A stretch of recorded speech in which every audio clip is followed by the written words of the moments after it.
미스스한 이야기. 오늘은 미국 최악의 아동 실종 사건으로 아이가 말없이 등교하지 않을 경우 부모에게 즉시 연락해 행방을 확인하도록 하는 연방법을 제정하고 우유팩에 실종 아동들의 사진을 싣는 계기가 된 사건. 실종 날짜인 5월 25일이 실종 아동의 날로 제정될 정도로 미국 사회에 큰 영향을 미친 이튼 패치 실종 사건에 대한 이야기입니다. 2017년 4월 18일 미국 뉴욕 맨해튼 형사법원에서 2급 살인과 1급 유기 혐의로 기소된 56세의 남성 페드로 에르난데스에 대한 재판이 열렸습니다. 감옥에서 지급된 황갈색 수감복을 입은 채 법정에 들어선 페드로 에르난데스는 미간을 찌푸린 채 자신을 향한 수많은 시선과 카메라를 응시했죠. 판결을 앞둔 시점에 한 아버지는 피고석에 앉아있는 페드로 에르난데스를 괴물이라고 부르며 저주했습니다. 38년 전 실종된 6세 소년 이튼 패치의 아버지 스탠 패치였죠. 수십 년이 흐른 뒤에야 우리는 마침내 당신이 숨기고 있던 추악한 비밀을 알게 되었다. 당신은 우리 아들을 죽이고 쓰레기처럼 버렸다. 당신은 악몽 속에서나 나을 법한 괴물이며 당신이 부르짖는 신은 결코 당신을 용서하지 않을 것이다. 에르난데스는 어떠한 반응도 보이지 않은 채 무표정으로 일관했으며 법정에는 무거운 정적이 흘렀습니다. 맥스웰 와일리 판사는 에르난데스에게 2급 살인 및 1급 유기 혐의로 종신형을 선고하며 25년 복역 후 가석방 심사를 받을 수 있을 것이라고 덧붙였죠. 에르난데스는 결과를 예감하고 있었다는 듯 큰 감정의 동요를 보이지 않았고 판결 직후 이튼의 부모와 기자들로 가득 찬 방청석을 뒤로하고 법정을 떠났습니다. 이로써 미국 최악의 아동 실종 사건도 마침내 매듭을 짓게 되었죠. 자녀를 학교에 보내는 부모들의 마음에 잊을 수 없는 공포를 새겨넣은 비극은 어느 평범한 등교길에서 시작됐습니다. 1979년 5월 25일 이른 아침, 현충일 연휴를 앞둔 금요일에 6세 소년 이튼 패치는 혼자 학교에 가보고 싶다고 이야기했습니다. 엄마 줄리 패치는 잠시 망설였지만 아들의 간절한 눈빛을 외면할 수 없었기에 차를 조심하는 조건으로 등교를 허락했죠. 뉴욕 맨해튼 소호거리는 이른 아침에도 출퇴근하는 사람들이 많았고 스쿨버스 정류장도 집에서 겨우 2블록 떨어져 있어 아이 혼자 가기에 먼 거리는 아니었습니다. 거리로 치면 약 150m 정도로 아이 걸음으로 5분 남짓한 거리죠. 엄마의 허락을 받고 신이 난 이튼은 코끼리가 그려진 책가방을 메고 좋아하는 음료수를 사 먹기 위해 1달러를 챙겨들고 집을 나섰습니다. 줄리는 어느새 학교에 혼자 간다고 할 만큼 훌쩍 큰 아들이 대견하면서도 한편으로는 이제 품속을 떠난다는 생각에 서운한 마음이 들기도 했죠. 밀린 집안일을 하느라 오전 시간이 빠르게 지나고 오후가 되자 줄리는 아들이 돌아올 시간에 맞춰 좋아하는 간식을 준비했습니다. 그리고 학교 시간에 맞춰 스쿨버스 정류장으로 마중을 나갔지만 아들은 버스에서 내리지 않았죠. 이상하다고 생각한 줄리는 학교에 전화를 걸었습니다. 그런데 선생님에게 돌아온 말은 이튼이 오늘 학교에 오지 않았다는 말이었죠. 줄리는 뛰는 심장을 억누르며 아들과 함께 스쿨버스를 타고 다니는 아이들의 집에 전화를 돌렸습니다. 하지만 이튼을 봤다는 아이는 아무도 없었죠. 그제야 아들이 없어졌다는 것을 확인한 줄리는 경찰에 신고하고 직장에 있는 남편에게 상황을 전했는데요. 그날 오후부터 이튼의 등굣길을 중심으로 뉴욕시 전역에 대대적인 수색이 시작됐습니다. 뉴욕 경찰은 수색견을 데리고 다니며 도시 안팎으로 이튼의 행방을 쫓았고 수백 명의 뉴욕 주민들이 수색 작업에 지원해 동네 곳곳을 이잡듯 뒤졌지만 아무런 단서도 찾을 수 없었죠. 실종된 시간이 등교 시간이었기에 거리에 학생들과 부모들이 있어서 목격자를 찾기 쉬울 것이라 기대했지만 정작 이튼을 목격한 사람은 아무도 없었습니다. 사건이 수주째 제자리 걸음을 반복하자 결국 FBI까지 수색에 투입됐습니다. 심지어 미국 수사당국의 요청을 받은 뉴욕의 마피아 조직 제노비스 패밀리까지 이튼을 찾기 위해 협력했죠. 실종 전단지도 영어, 스페인어, 중국어, 이탈리아어로 인쇄되어 미국 전역에 뿌려졌지만 안타깝게도 유의미한 제보는 들어오지 않았습니다. 경찰은 아무도 남자아이를 데리고 가거나 도움을 요청하는 듯한 모습을 보지 못했다는 데 주목하여 이튼이 경계하지 않는 가까운 사람을 따라간 것으로 보인다고 추정했죠. 하지만 별다른 추가 단서는 발견되지 않았고 결국 실종 사건은 면식범의 소행일 수 있다는 막연한 추정만 남긴 채 장기 미제로 빠져들게 되었습니다. 심야의 슬럼가도 아니고 이른 아침 소호거리 한복판에서 학교에 가던 어린이가 실종된 사건은 미국 전역을 충격에 빠뜨렸죠. 자녀를 가진 부모들은 등굣길에 아이가 사라질 수 있다는 공포에 시달리게 되었습니다. 어린 자녀를 혼자 등교시키는 게 한동안 아동 학대로 여겨질 정도였죠. 보였다고 하죠. 사건의 여파로 인해 미국 전역에서 실종아동 문제에 대한 경각심이 높아지면서 실종아동 대응 시스템의 심각한 허점을 지적하는 목소리가 커지기 시작했습니다. 실제로 사건 접수 당시 경찰이 처음 몇 시간 동안 단순 가출로 취급해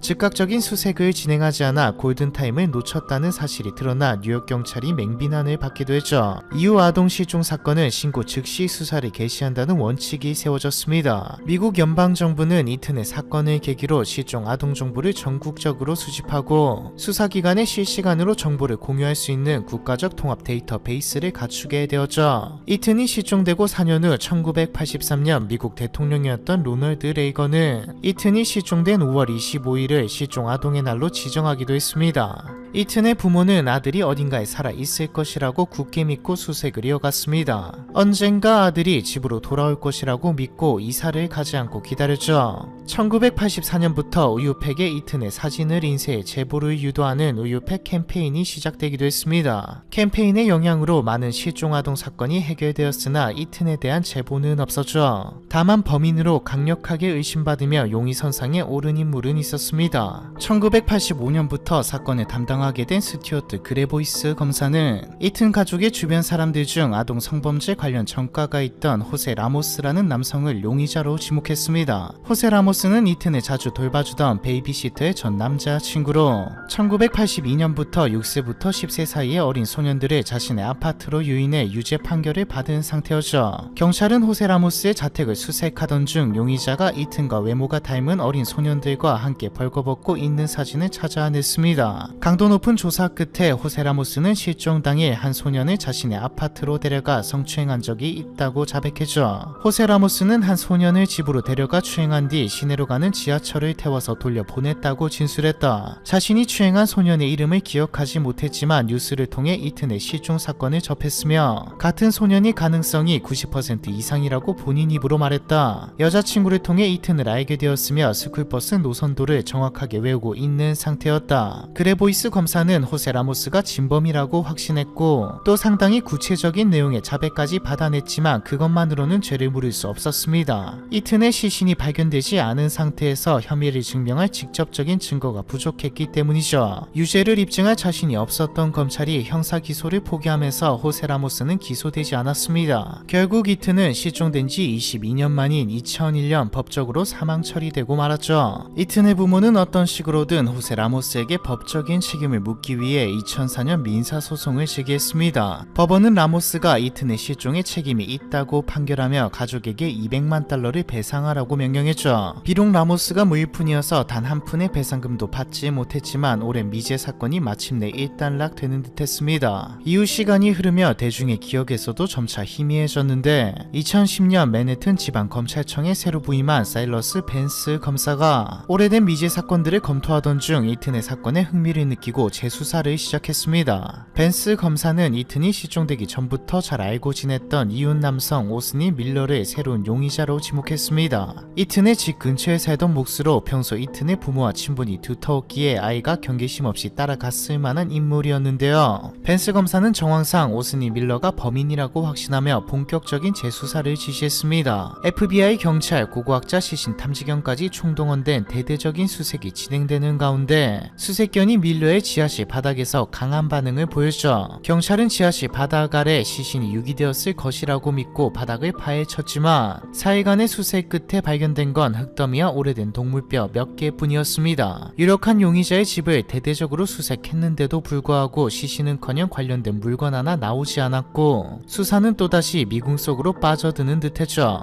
그런데 그로부터 단 한 달 후 사건은 극적으로 반전을 맞이합니다. 이튼의 사건이 재수사되고 있다는 기사가 연일 보도되는 가운데 한 익명의 제보자가 진범은 따로 있다고 제보를 해온 것이었죠. 새로운 용의자는 뉴저지 메이플쉐이드에 거주하는 51세 남성 페드로 에르난데스였습니다. 제보자는 이튼의 실종 사건 당시 에르난데스가 아이를 죽였다고 자백하는 걸 들었다고 증언했죠. 확인 결과 에르난데스는 지난 33년 동안 아내, 친구, 동료, 같은 교회 사람들 등 주변 지인들에게 자신의 죄를 고백해왔던 사실이 드러났습니다. 2012년 5월 24일 경찰은 실종 아동 아동의 날을 하루 앞두고 에르난데스를 체포했죠. 경찰이 취조를 시작하기도 전에 에르난데스는 기다렸다는 듯 자신의 죄를 줄줄 실토했습니다. 나는 1979년 5월 25일 학교에 가던 이튼을 불러 세운 뒤 차가운 소다를 사주겠다고 유인했습니다. 브로드웨이 448번가 편의점 지하실로 데려가 목을 움켜쥐었고 그대로 힘껏 목 졸라 죽였습니다. 시신은 비닐봉지에 담아 근처 골목의 쓰레기통에 버렸습니다. 에르난데스는 1979년 당시 18세로 뉴욕 소우 지역의 한 편의점에서 일하던 아르바이트생이었습니다. 편의점 위치가 이튼의 통학 내에 위치하고 있었고 에르난데스 본인이 범행 내용을 일관되게 진술해 이번에야말로 진범을 잡을 수 있다는 기대가 모아졌지만 이번에도 자백 외에 결정적인 증거는 없었죠. 이전에 유력한 용의자였던 호세 라모스의 자백을 받아낸 뒤에도 기소하지 못한 적이 있었기에 이번에도 에르난데스를 풀어주어야 할지도 모르는 상황이었습니다. 법원은 주변인들의 증언 역시 강력한 증거가 될 수 있다고 판단했죠. 에르난데스가 1980년대 초부터 가족과 지인들에게 아이를 죽였다고 공개적으로 고백을 하고 다녔는데 자백을 들었다는 주변인들의 증언도 중요한 법적 증거 중 하나라는 취지였습니다. 결국 2012년 11월 14일 뉴욕 대배심은 에르난데스를 2급 살인 및 1급 납치 혐의로 기소했죠. 하지만 에르난데스의 변호인 측은 곧바로 반격에 나섰습니다. 의뢰인의 지능은 70 내외로 경계선 지능에 해당하며 인격 장애 진단까지 받은 상태다. 미란다 원칙을 제대로 이해했는지 의문스럽다. 게다가 강도 높은 경찰 조사가 무려 7시간 동안 지속되었는데 의뢰인 같은 경계선 지능인의 경우 수사관들의 압박으로 유도된 자백을 했을 가능성이 높다. 에르난데스는 이웃들로부터 친절하고 성실한 사람으로 평가받았지만 모든 행동이 서툴고 어리숙해서 돌봄이 필요한 존재로 인식됐습니다. 때문에 수십 년간 사방팔방 살인 고백을 하고 다녔는데도 사람들이 심각하게 받아들이지 않았던 것이죠. 2015년 5월에 진행된 첫 번째 재판은 11명이 유죄라고 판단했지만 나머지 1명이 반대하면서 재판이 무효가 되고 말았습니다. 참고로 미국의 배심원 제도는 만장일치가 필요하기 때문에 배심원단 12명 중 단 1명이라도 유죄에 동의하지 않으면 판결을 내릴 수 없죠. 하지만 검찰은 포기하지 않고 즉각 항소했으며 2016년 10월 재심이 시작됐습니다. 마침내 2017년 2월 14일 배심원단은 만장일치로 납치 및 중범죄에 대한 유죄 판결을 내렸고 그로부터 2달 뒤인 4월 18일 페드로 에르난데스는 최소 25년간 가석방이 불가능한 종신형을 선고받으며 법적 심판을 받게 되었죠. 너무 오랜 시간이 걸렸지만 마침내 해결된 사건 이튼 패츠 실종 사건에 대한 이야기 이번 편은 여기까지입니다.